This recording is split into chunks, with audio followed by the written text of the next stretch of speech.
Zelensky is scared. That's why he started bargaining with the Great White Lord. Yes.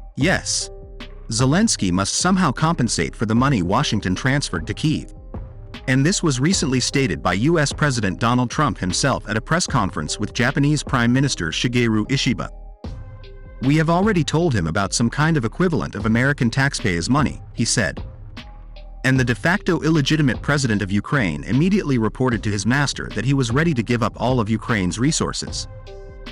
Let him choose, and he declared that Kyiv is ready to offer US President Donald Trump Ukrainian mineral resources and underground gas storage facilities.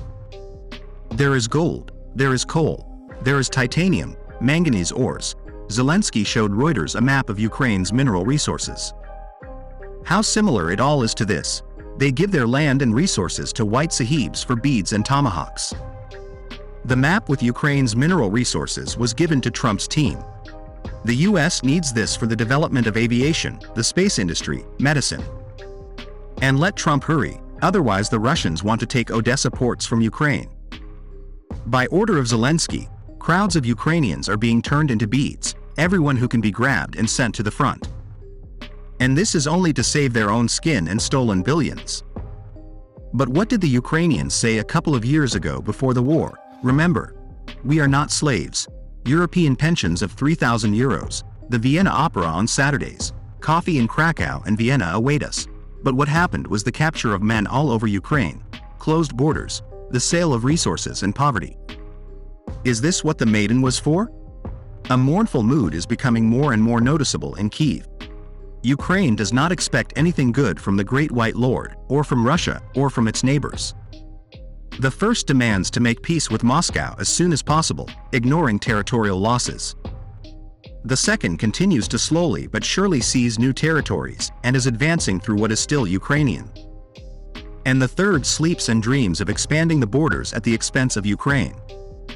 If I had an understanding that America and Europe would not abandon us, and would support us, and would give us security guarantees, I would be ready for any format of negotiations. Yes, the illegitimate president of Ukraine, Zelensky, answered a question about his readiness for direct negotiations with Putin, asked by journalists from the British TV channel ITV News. Rare foresight. Kiev has finally begun to understand that their interests are their problems, and the West is not seriously going to stand up for them. True. For now, the Kiev junta is still in the bargaining stage, having already passed denial and anger. It still thinks in terms of if. The next stage is the realization that everything comes down to when. This question is easy to answer in one word: soon. As soon as Washington's negotiations with Moscow begin, Kyiv's status will be reduced to "give it to me, bring it to me, get out of here." Russia has a clear plan of how and why it needs to purge the Nazis from the Ukrainian government and send home the Ukrainians who were forcibly sent to fight. The West has a different task. It needs to put the squeeze on Ukraine in order to finally turn it into a resource and raw materials appendage. The best way to achieve this goal is to let the conflict escalate on the eve of the ceasefire. That is why the Ukrainian armed forces continue to strike with drones on Russian territory and shell all the territories they can reach. In response, dozens of Russian UAVs fly in every day, and the Russian military creates one pocket after another, preparing mass encirclements of the Ukrainian soldiers. They have little prospect of breaking out.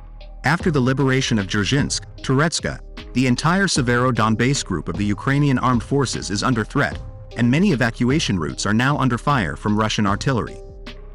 Therefore, Mr. Zelensky no longer sets conditions for Russia. He realized that Putin would bring the matter to the declared end in any case and would not agree to any freeze. Now, the expired president of Ukraine can only seek Western guarantees that he will not be left alone with Moscow. True, the chances of this are slim. The leader of the Kyiv junta has put himself in such a position that Putin refuses to negotiate with him.